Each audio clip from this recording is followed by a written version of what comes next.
Buenas tardes. Vamos a ir abriendo la Biblia en Segunda Crónicas, capítulo 26. Segunda Crónicas, capítulo 26. Escriban. Vamos a ver ahora la vida de un rey llamado Uzías. Y le ponen ahí un subtítulo: Uzías, el rey que se enalteció. Se le subió cuando Dios lo bendijo. Uzías. Dice en el versículo 1 de 2 Crónicas 26: Entonces todo el pueblo de Judá tomó a Uzías, el cual tenía 16 años de edad, y lo pusieron por rey en lugar de Amasías, su padre. Amasías lo menciona en el capítulo anterior, en el 25. Ese fue el padre de Uzías, un rey llamado Amasías. Ese nos lo saltamos porque quiero que veamos los últimos viernes, los últimos 3 reyes. Entonces, Amasías pues empezó bien, pero pues se apartó de Dios para variar y terminó adorando ídolos. Entonces se muere sin la bendición de Dios. Dios le mandó juicio. Entonces él tenía un hijo llamado Uzías. Entonces él tomó su lugar y dice en el versículo 2: Uzías edificó a Elot y la restituyó a Judá después que el rey Amasías durmió con sus padres. De 16 años era Uzías cuando comenzó a reinar, y 52 años reinó en Jerusalén. El nombre de su madre fue Jecolías de Jerusalén. Versículo 4. E hizo lo recto ante los ojos de Jehová, conforme a todas las cosas que había hecho Amasías su padre.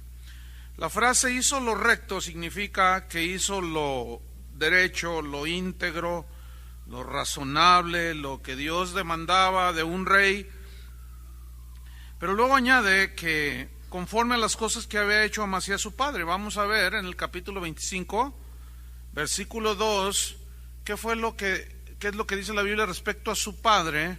Dice que Amasías, 2 Crónicas 25, 2, hizo lo recto ante los ojos de Jehová, aunque no de perfecto corazón. ¿Qué significa? Que hizo cosas rectas, pero no era sincero. Pregunta: ¿se pueden hacer cosas rectas, pero sin entregar el corazón? ¿Se pueden hacer cosas rectas de una manera sin ser sincero delante de Dios, poniendo una fachada? Sí, y así fue Amasías su padre. Puso una fachada solamente por fuera, pero él tenía otras intenciones, ¿sí? Por ejemplo, en Lucas 18 habla de aquel fariseo y aquel publicano que oraba, ¿se acuerdan? Oraba, ayunaba, daba diezmos, todo eso es bueno, ¿estamos? Pero Jesús ve el corazón y dijo: este no salió justificado, sino aquel publicano que solamente decía: sé propicio a mí que soy pecador. Entonces, Uzías hace lo recto, lo íntegro, lo razonable, lo derecho, pero había algo dentro de su corazón que no era totalmente sincero como su padre. Entonces aquí aprendemos una lección: tratemos de que lo que hacemos sea lo recto, pero sincero. ¿Entienden? Nada de dobles fachadas ni cosas de esas para sacarle provecho a uno, que tú le dices: ay, me caes muy bien, y al rato le pides 10,000 pesos que piensas no pagarle. No, esa manera de conducirse no es agradable delante de Dios. El asunto es que como no se ve, podemos poner una fachada delante de la gente. Es muy fácil que nuestro corazón nos engañe. Sin embargo, no se nos olvide que Dios ve, ¿qué? El corazón, ¿sí? Entonces, dice pues que eso hizo Uzías, versículo 4. Y bueno, empezó bien. Versículo 5: y persistió en buscar a Dios en los días de Zacarías. Persistió en buscar. Recordemos que aquí buscar a Dios viene una palabra hebrea que significa recurrir con frecuencia, frecuentar a Dios. Entonces, él empezó bien. Y este es el típico cristiano, ¿verdad?, que empieza bien, o el típico ministro que empieza bien en su ministerio, sirviendo a Dios, busca a Dios y se esfuerza en la gracia, etcétera. Pero al paso del tiempo, acuérdense que es muy fácil empezar, terminar es lo difícil. Entonces dice que él persistió en buscar a Dios en los días de Zacarías, que era un hombre, un sacerdote, buen consejero, entendido en visiones de Dios. O sea, era un sacerdote que entendía el mover de Dios, que entendía el mover del Espíritu de Dios, entendía la palabra de Dios. Entonces, pues este hombre lo asesoraba también a Uzías, y él caminaba bien, iba bien. Sigamos leyendo. Y en estos días en que buscó a Jehová, este rey Uzías, él, o sea, Dios, ¿qué le hizo? ¿Qué hizo? Dice allí, le prosperó. O sea, buscó a Dios, caminó con Dios, y Dios lo prosperó. Aquí la palabra prosperó se traduce, hay por lo menos 10 palabras en el hebreo, entre 9 y 10, que se traducen en la Biblia por prosperar, y todas tienen diferente significado. El significado que se le ha dado hoy a prosperar es nada más dinero, tener dinero. Pero en la Biblia sí lo incluye, pero la Biblia va mucho más allá. Entonces la palabra que se tradujo aquí, prosperó, es la palabra hebrea, saleach, S-A-L-E-A-J, saleach, con una T al principio, saleach. Y literalmente saleach, que se tradujo que Dios lo prosperó, significa empujar hacia adelante. Miren qué interesante. ¿Qué significa aquí? Que hay dos maneras en que nosotros podemos lograr prosperidad. Una, que sea Dios quien nos impulse, que sea Dios quien nos empuje, o tu propio empuje humano. ¿Sí? Que puede ser motivado por ambición, por orgullo, por complejos. Entonces hay dos maneras de prosperar. Y aquí dice la Biblia que fue Dios el que impulsó a Uzías, el que le daba el empuje y lo llevaba hacia adelante en las conquistas, en las victorias, tremendo el hombre Uzías, como vamos a ver más adelante. Pero yo quiero que veamos un rasgo en la vida de José, el de la capa de colores, el hijo de Jacob. En Génesis 39, pongan una señal ahí en Crónicas y vamos a Génesis 39, versículo 1 al 3. Génesis 39, 1 al 3, donde aparece la misma palabra, Saleach. Génesis 39, 1 al 3, dice: llevado pues José a Egipto, Potifar, oficial de Faraón, capitán de la guardia, varón egipcio, lo compró de los ismaelitas que lo habían llevado allá. Mas Jehová estaba con José. ¿Cuántos quieren que Dios esté con ustedes? Es mejor tenerlo a nuestro lado que en nuestra contra. Ahora, Dios estaba con José y fue varón, ¿qué dice allí? A ver, espérame, ¿cómo próspero? Lo metieron a la cárcel, lo acusaron, lo persiguió el marido de esta Potifar, después le puso una corretiza. O sea, ¿cómo que Dios lo prosperó? Bueno, es que la prosperidad en la mente de Dios es muy distinta a la prosperidad del hombre. Porque lo que Dios estaba haciendo con él era trabajar, porque Dios tenía un plan. Dios, sabiendo el futuro, lo estaba preparando para llevarlo a que fuera el primer ministro de Egipto. Pero sufrió persecución, tuvo necesidad, tuvo hambre, lo metieron a la cárcel, lo vendieron sus hermanos, sufrió todo tipo de desprecios. Sin embargo, dice la Biblia que era un hombre, ¿qué? Próspero. Ahora, ¿quién fue el que lo empujó a José? Porque aquí la palabra varón próspero viene de Saleach, ¿sí? ¿Quién fue el que empujó a José hacia Egipto? ¿Quién? Dios. permitió todo lo que le sucede, todo lo que vivió José, Dios lo permitió. Por eso nosotros tenemos que pedirle a Dios sabiduría cuando estemos enfrentando situaciones. Porque es muy posible que si tú caminas en obediencia, caminas en lo recto con Dios, Dios te esté empujando, pero en ese empujarte para llevarte a situaciones donde tú vas a bendecir gente, donde vas a hacer bendición, es muy posible que pasemos situaciones como las de José. Fíjense el concepto de Dios de prosperidad. Nada que ver, ¿verdad? Sigo leyendo allí.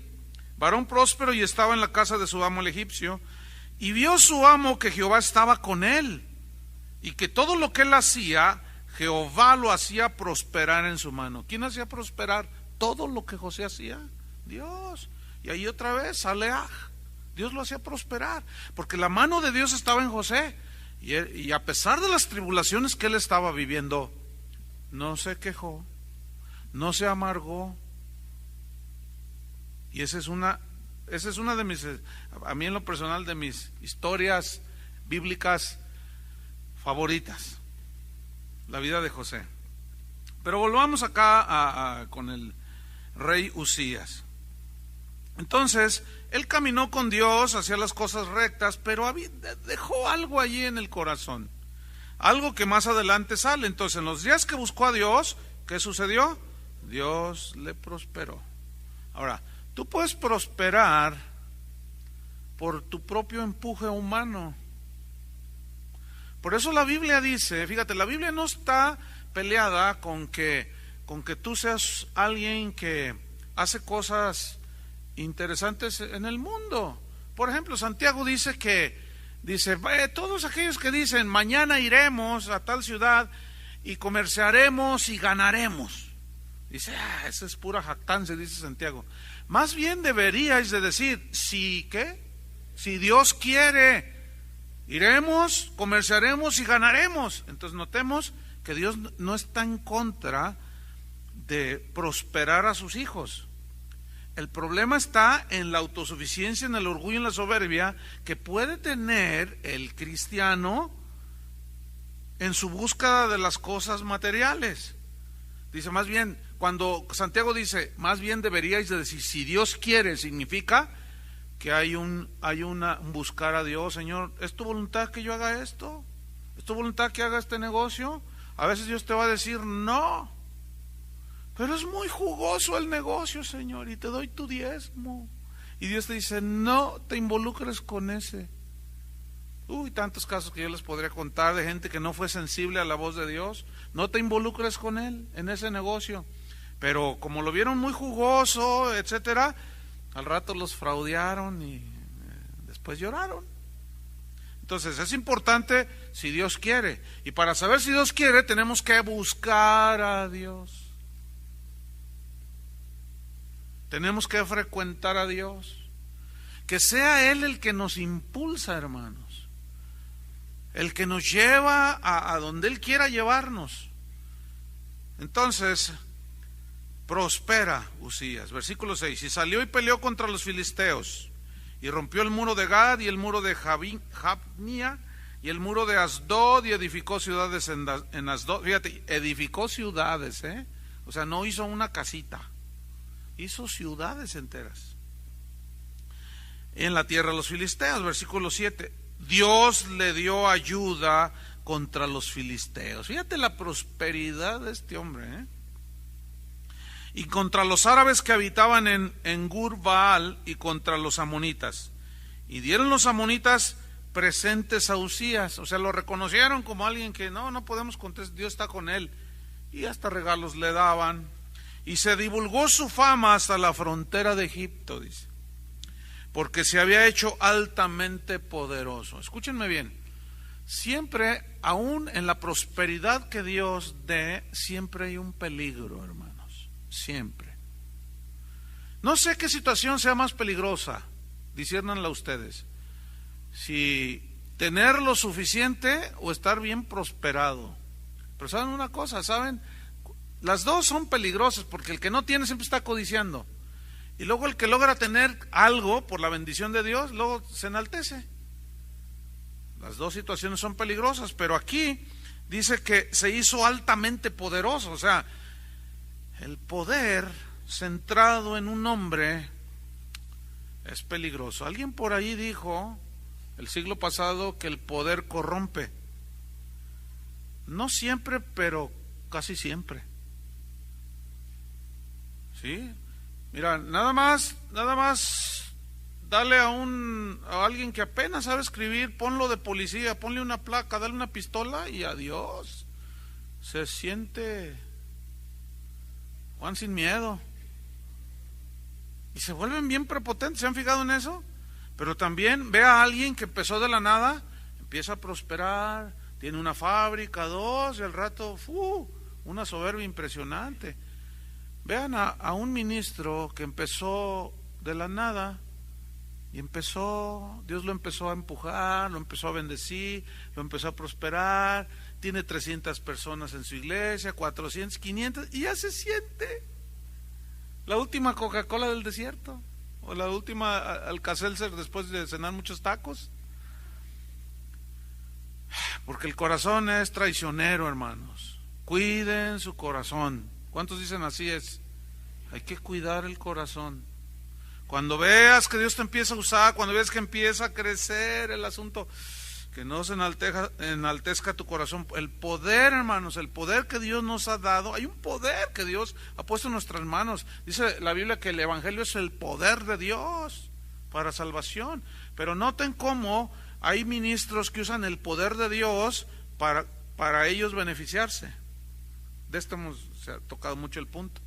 Utilizan el poder de Dios para saltar a la fama ellos, usando de una manera espectacular y a manera de show los milagros y todas esas cosas.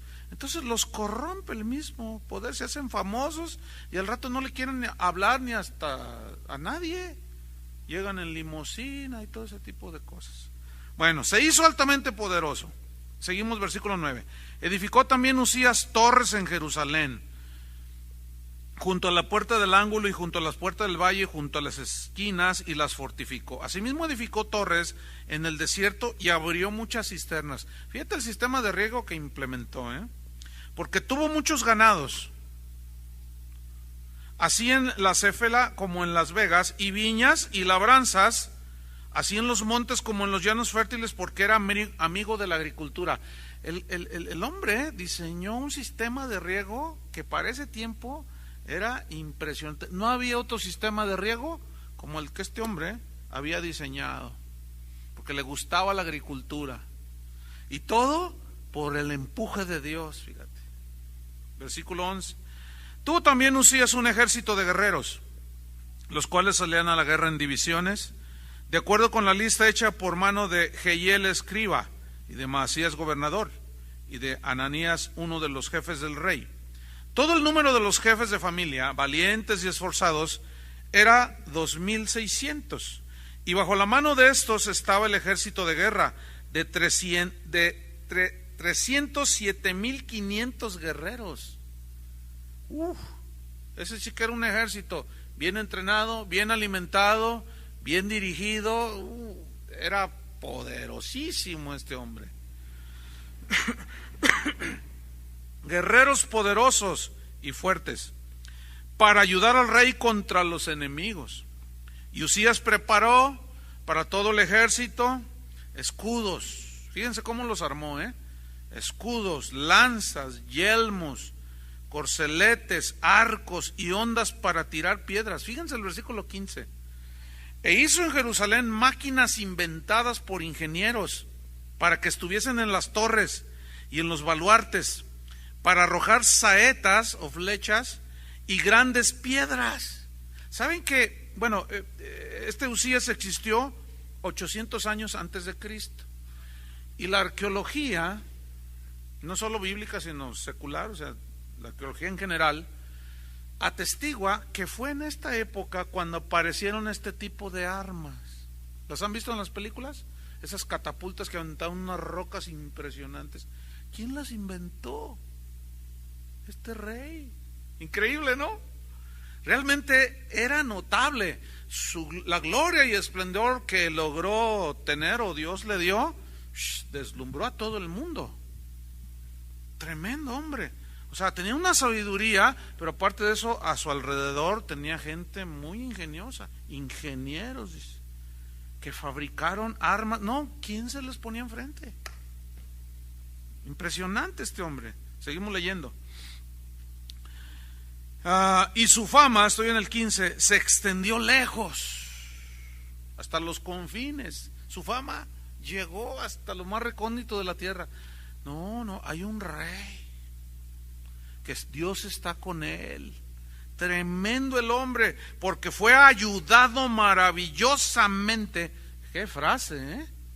¿Cómo fue ayudado? Maravillosamente hasta hacerse poderoso. Ahora pregunto, ¿quién lo hizo poderoso? Dios. Acuérdense que Dios es el que pone y el que quita, el que da y el que te retiene. Y el que da, y si sales con tus rollos, dice, ¿sabes qué? Presta para acá, porque no.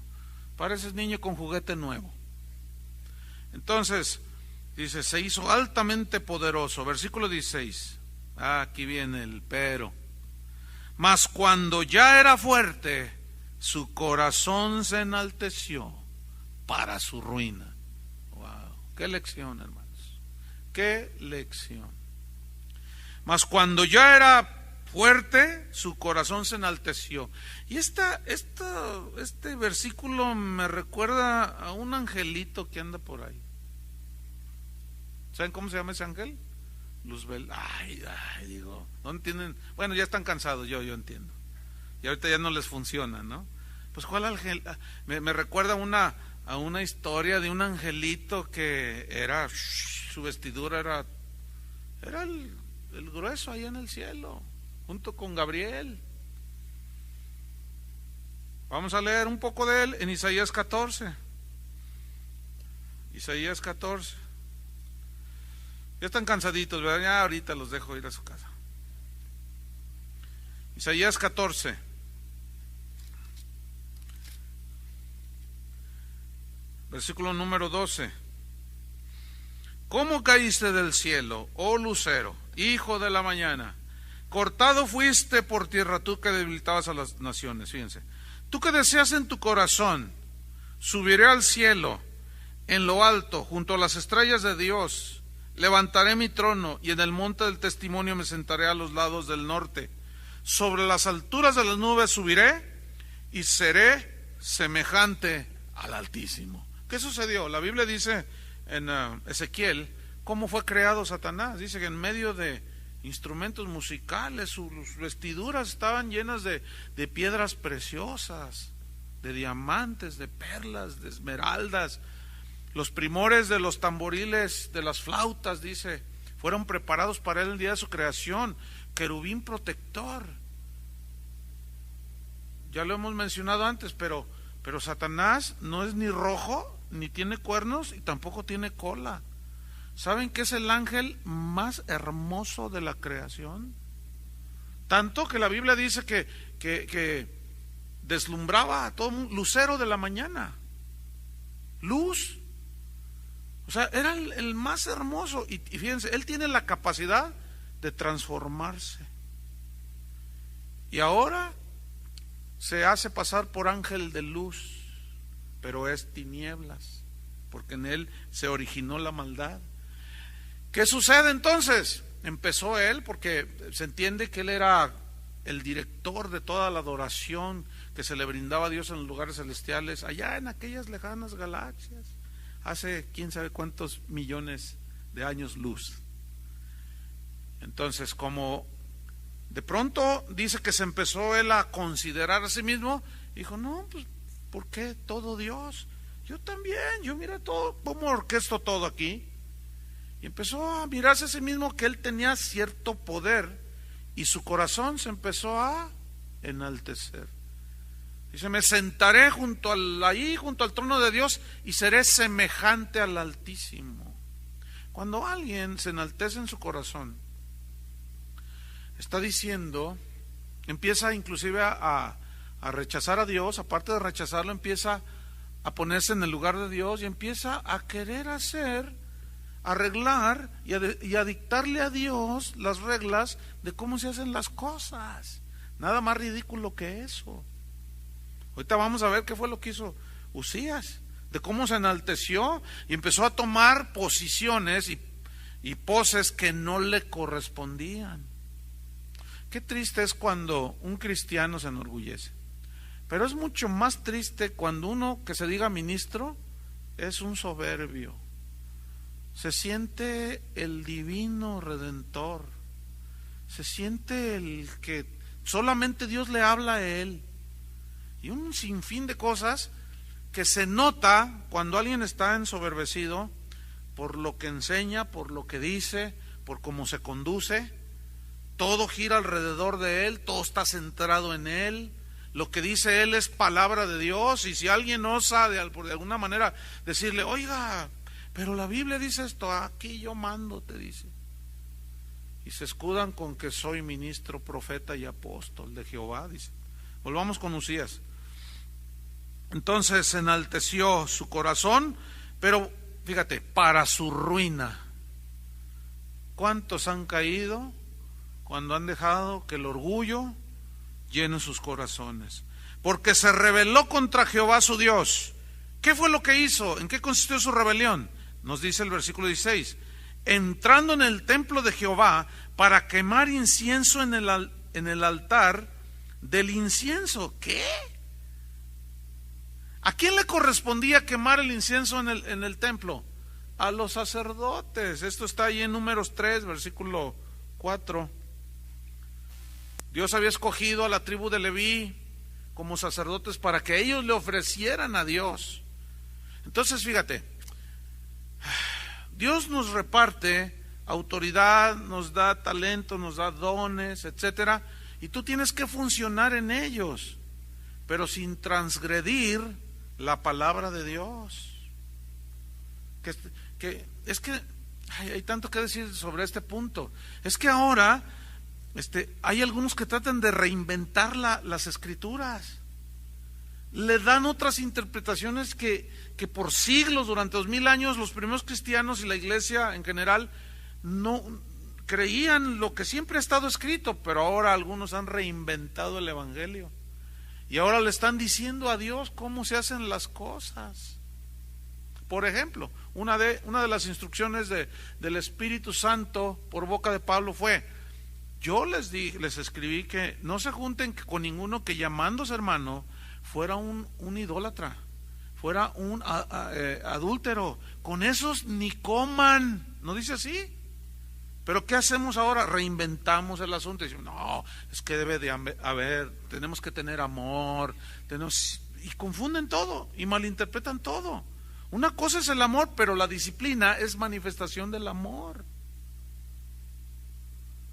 Entonces lo reinventan todo y reinterpretan todo y se ponen en el lugar de Dios, mientras Dios dice, no coman con ellos. No, nosotros los cubrimos y hay que cuidarle las espaldas. Oye, pero mira, te consta cómo vive.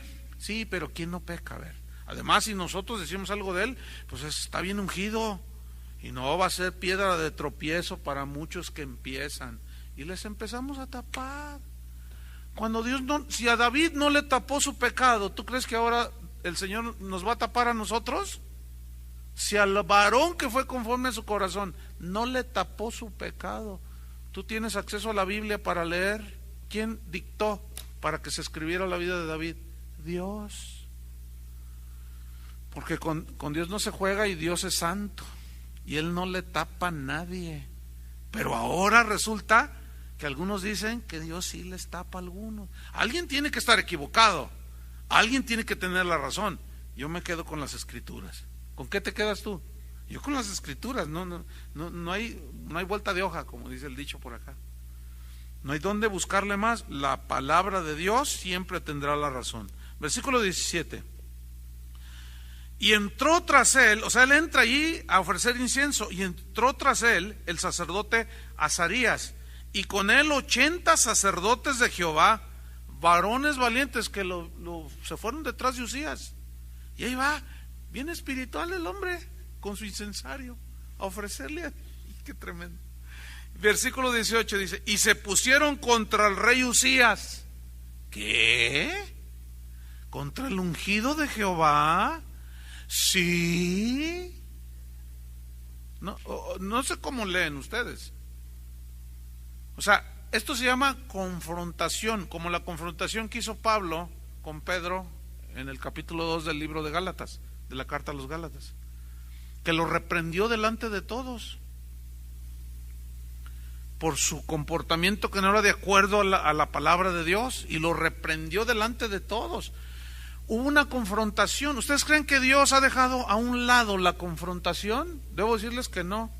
Pero algunos que reinterpretan las escrituras dicen que sí, y lo ponen mal. Dicen, no juzgues para que no seas juzgado. La típica, ¿no?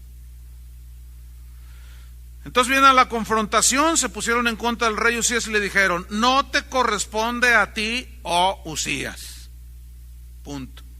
El quemar incienso a Jehová no es, eso a ti no te corresponde, sino a los sacerdotes hijos de Aarón, que son consagrados para quemarlo. Sal del santuario, porque has prevaricado, significa has pecado, y no te será para gloria delante de Jehová Dios. Salte. Ahora, vean ahora, estaba el sacerdote Azarías, ¿no? Pero estaban 80 valientes, así con el rostro mirándolo así, y Azarías diciéndole, ¿qué pasó, rey? ¿Y ustedes quiénes son para hablar mal del ungido de Jehová? ¿Sabes una cosa? Eso no te corresponde a ti. Eso, la Biblia no dice eso. Tú no eres el escogido para hacer este trabajo. Así es que, por favor, salte. Y los otros 80 así, go. Vámonos. Entonces imagínate el poderosísimo, orgullosísimo ingeniero, guerrero, rico, hacendado, hasta ingeniero agrónomo era el tipo, y le dan una orden, salte. Pues ¿qué se creían esos sacerdotes? Nada, simplemente estaban cumpliendo su tarea y defendiendo lo que Dios les había dado a ellos, celosos en guardar la palabra de Dios. Salte, le dijeron. Hoy haces una cosa así y reprendes a alguien y se te echa todo el mundo encima, porque no hay entendimiento, no hay conocimiento. Este principio no ha pasado. Tiene que haber confrontación, hermanos. Versículo 19. Entonces Usías, fíjense lo que sucede, teniendo en la mano un incensario para ofrecer incienso, se llenó de ira. El típico, ¿no? No sabes con quién te metiste. ¿Sabes quién soy yo? ¿Sabes quién soy yo? ¿Los han oído? No, ya hay hasta mujeres prepotentes. ¿No sabe usted con quién se está metiendo? Con la bruja escaldufa. Esos prepotentes se creen los señores del universo. Pues así estaba se llenó de ira, y en su ira, dice, contra los sacerdotes, ¿qué sucede? La lepra le brotó en la frente. La lepra es símbolo de juicio y símbolo de pecado. Había pecado, en la frente le brotó. ¡Fua! Ahora, ¿quién se la puso ahí?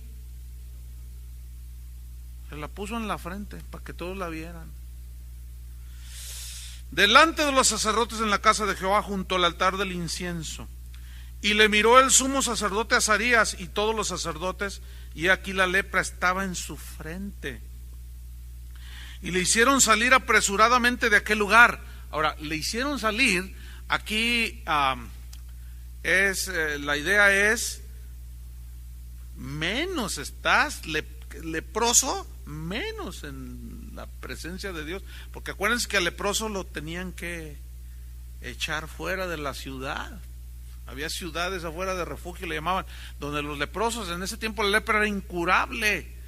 Entonces, con mayor razón, y habla de, es muy posible que hasta lo empujaron, salte, menos así.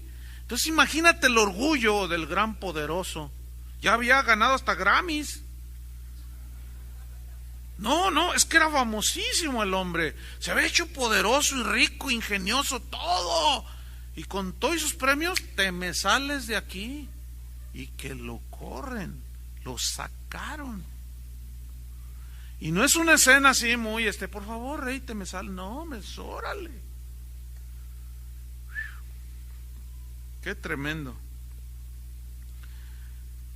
Entonces lo sacan apresuradamente de aquel lugar y él también se dio prisa a salir.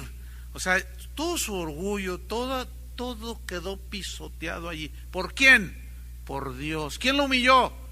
Dios. Porque el que se enaltece será humillado. Esas son cosas que Dios no pasa por alto absolutamente nada, hermanos. Entonces él ya había pisoteado todo su orgullo, pisoteada toda su fama, su gloria y sus ingenierías y cuanta cosa, sus premios y todo, y salió porque ¿Jehová qué? ¿Quién lo hirió? Dios lo hirió. Ahora, aquí la palabra herir, lo había herido, en el hebreo significa poner la mano encima. Pregunta, ¿quién le puso la mano encima? Pero ¿qué dicen los que reinventan la Biblia? No, Dios no castiga. Él ama. Ay, ¿a poco tú a tu hijo no le das lo que te pide? Y empiezan a razonar. ¿Sí? No, Dios no castiga. Dios no castiga. Dios disciplina. ¿Y qué es? Y azota a todo el que recibe por hijo, ¿no dice Hebreos 13? 12, 11, 10, 5, 4, 3, 2, 1. Toda la Biblia dice que Dios es el que disciplina. Ahora, ¿quién le puso la mano aquí? Dios. Pero ¿qué decimos ahora? Si subiéramos, esta historia la trasladamos al siglo XXI, aquí ahorita, y le brota la lepra al orgulloso y lo primero, ya me imagino, Lolo sale el de la superfe. No aceptes eso, recházala. Confiesa que eres sano. En lugar de ver la razón por qué está así. Vamos a una cadena de oración. No está mal orar, pero también hay que ver qué onda. Hay que discernir. Y si tuviera esta historia en el pleno siglo XXI, ya me los imagino. Hoy cualquiera se puede ensoberbecer, pisotear a todos los cristianos, pisotear la palabra de Dios, y Dios también le sigue poniendo la mano, pero ¿qué es lo que hacen? Empiezan a reprender a Satanás, empiezan a atar al diablo, le empiezan a echar la culpa al diablo, que el diablo lo está atacando por los envidiosos, y no sé cuánto rollo. ¿Se acuerdan de Jonás, profeta? Había aceptado el llamado de Dios. Ve y predícale a Nínive. No tengo ganas. Es que hoy en la tarde hay un concierto, Señor, y yo quiero ir a divertirme. Y dice que se fue, y huyendo de la presencia de Dios, se metió a un barco. ¿Y qué dice la Biblia en el libro de Jonás? Que Satanás preparó una tormenta, ¿verdad? Dice claramente que Dios preparó una tormenta, que el barquito se sea para todos lados, y después lo echan al mar y Dios tenía preparado un gran pez. ¿Quién fue el que hizo todo? Dios. Hermanos, escuchen, Satanás no gobierna en nuestras vidas, el que gobierna es Dios. En los del mundo sí, Satanás los hace como quiera, nosotros no, aunque a veces Dios le da permiso para zarandearnos un poquito. Pero eso no significa que el diablo tiene control ni dominio sobre nosotros, para nada. Pero cuando Dios pone la mano, duele. Una vez, hace años, le dije a un hombre que le golpeaba a su esposa. La golpeaba físicamente, con las manos que levantaba cuando venía aquí. A alabar a Dios, le ponía unas zurribandas a la señora. Entonces yo había tratado el asunto y bueno, después de la tercera o cuarta golpiza que le puso, pues yo la vi así toda mal, ¿verdad? Y luego, ¿qué te pasó? Me caí, la típica, ¿no? me caí. Le dije, no, a mí no me vas a engañar. Te volvió a golpear, ¿verdad? No, bueno, yo le tengo paciencia. O sea, todavía la señora bien buena onda, ¿no? Entonces que me lo encuentro ahí en un pasillo y le digo, oye, ven para acá, le digo, ¿sabes una cosa? Dios tiene la mano más pesada. Vuélvele a pegar a tu esposa y Dios la tiene más pesada. ¿Y por qué me dice eso? Tú bien sabes por qué. No, y esta bronca me echó, pues tú y yo nos damos un tiro, que no sé qué. Hombre, le dije, olvídalo, le dije. Pero Dios te va a poner la mano. Si yo hago lo que quiera de mi familia, pues haz lo que quieras con tu familia. Pregúntame dónde está y cómo está. ¿Alguien quiere preguntarme? Está 3 metros bajo tierra. Ay, hasta le hicieron.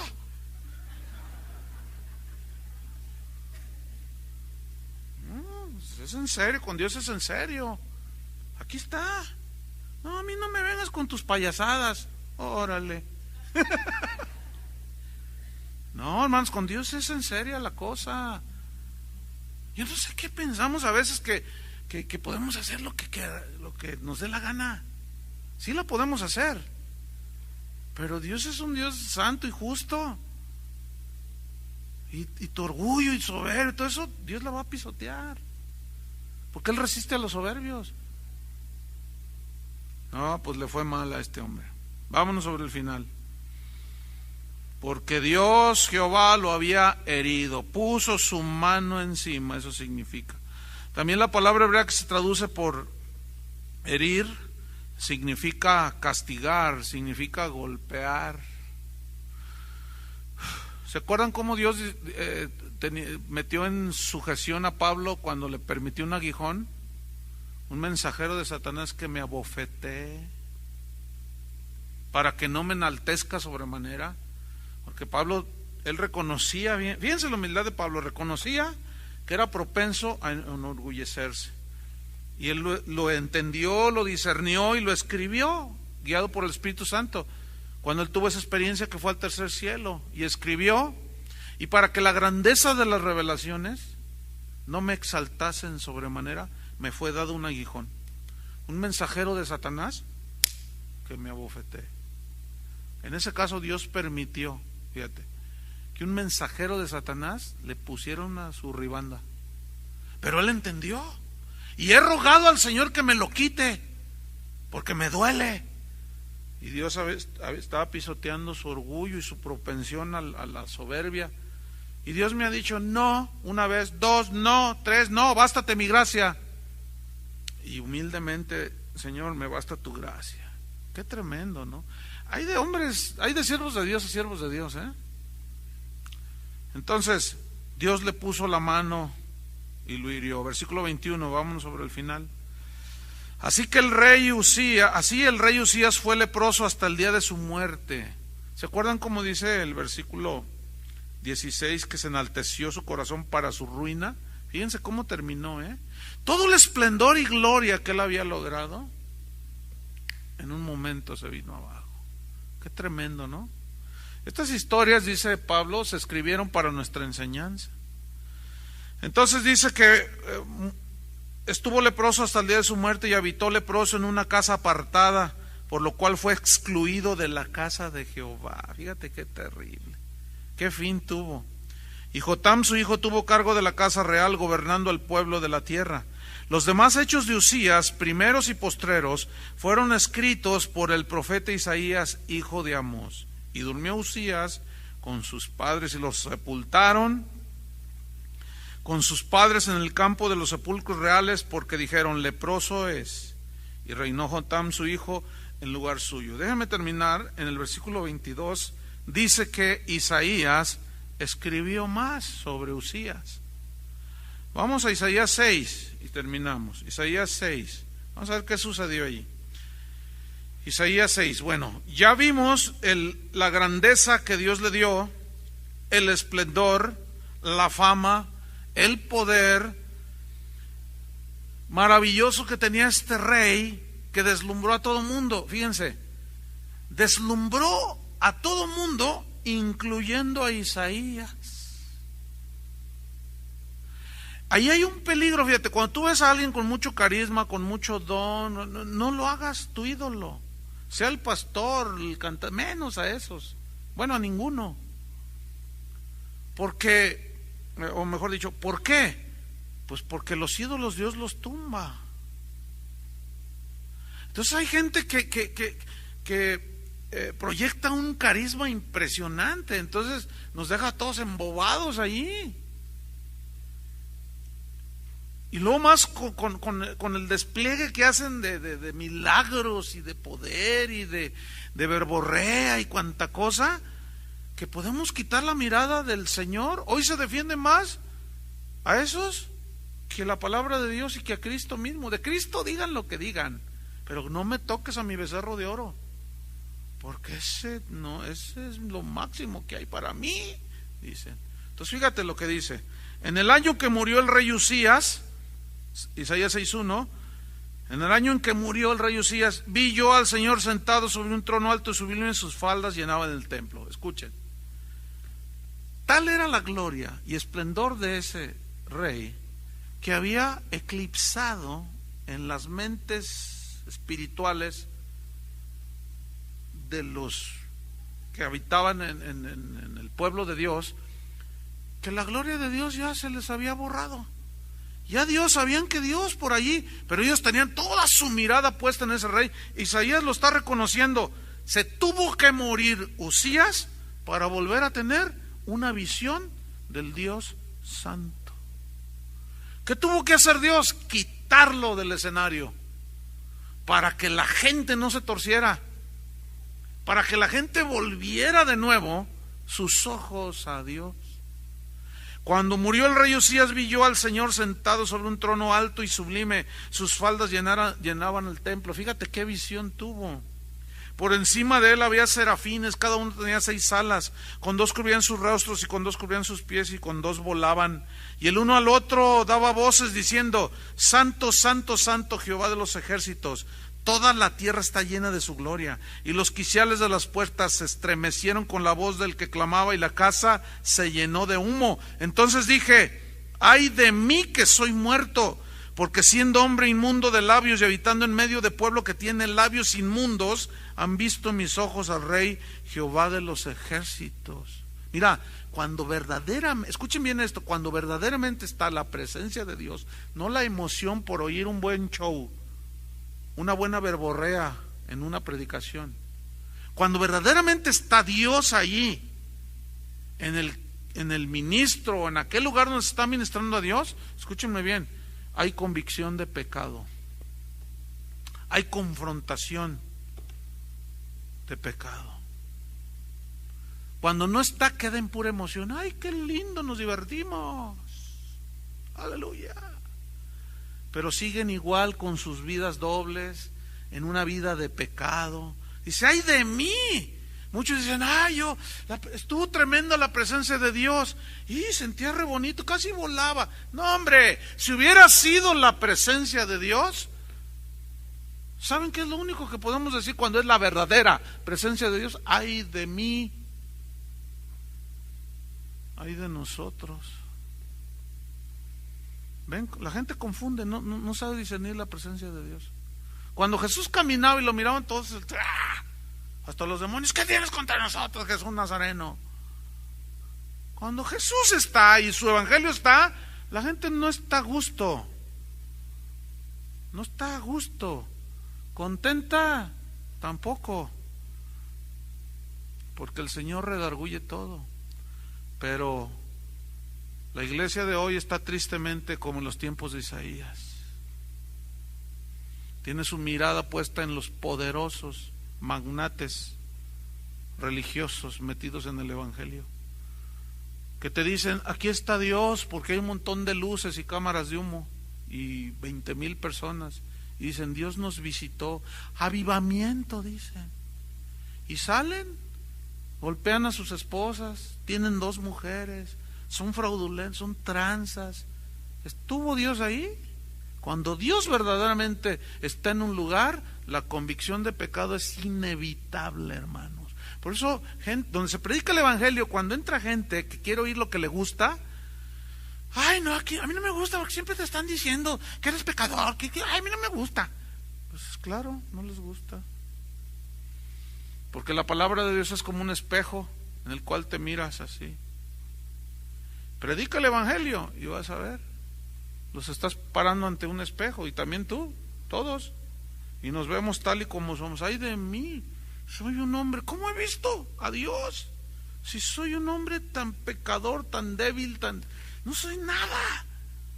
Sin embargo vi al Señor.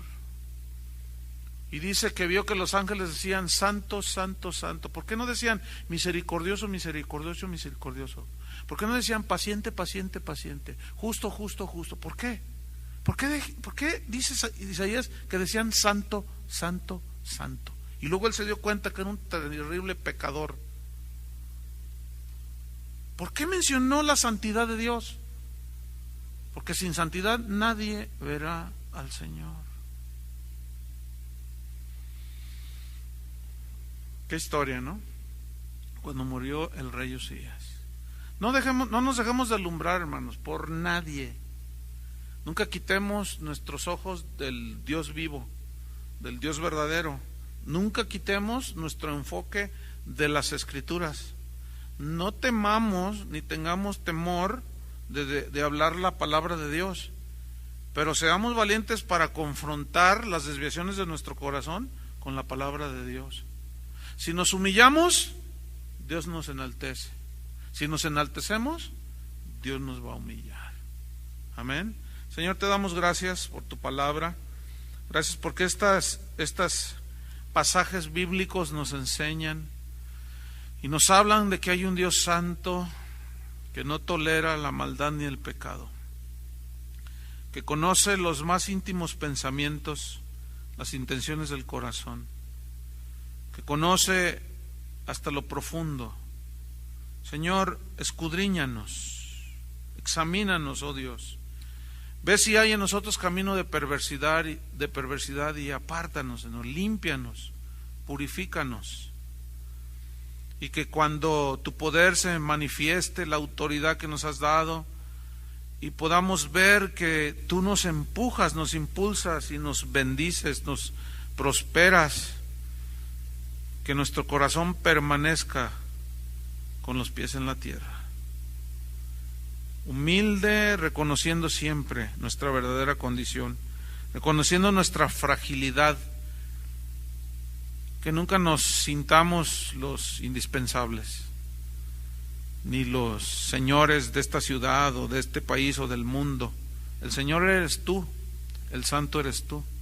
Nosotros solamente somos pecadores redimidos por la sangre de Cristo, limpiados con la preciosa sangre del Cordero de Dios.